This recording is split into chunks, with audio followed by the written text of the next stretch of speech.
So you talk about the financial impact on the state, and we looked around. It looks like estimates on what you spend on public school students, and you probably know off the top of your head, but it's in the $9,000 to $10,000 range.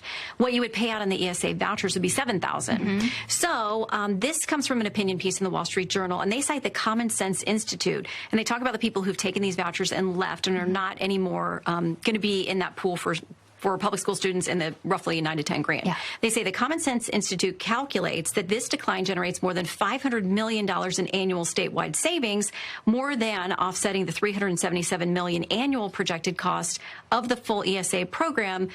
I'm not great at math, but what they're saying here, by their calculation, is it would actually save the state money.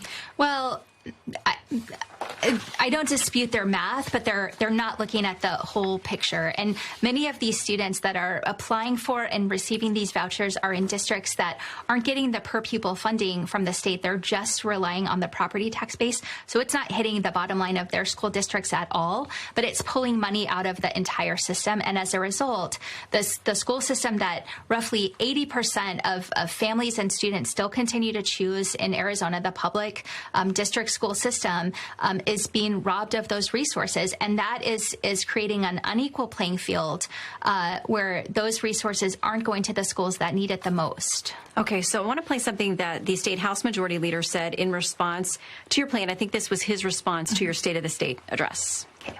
We also think it's only right that Arizona students have the same choice that Governor Hobbs had attending a private school, which she credits for helping her build a better life. A reference there to the private Catholic high school that you went to. So why shouldn't all students have a chance at what you said was so important in your own life? Look, I grew up in a working class family. This was well before any of this public assistance for private school existed, and my parents made that choice. I begged them to send me to public school, and we sacrificed a lot. There were times in my family that we were on food stamps, and so it was a choice that they made, and they struggled to make that choice. What I want is for every student in the state of Arizona, no matter where they live, to have access to high quality public education.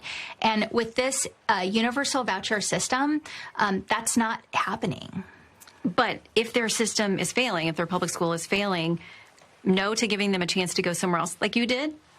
The schools are failing because we are failing to invest in them. They're being starved of resources.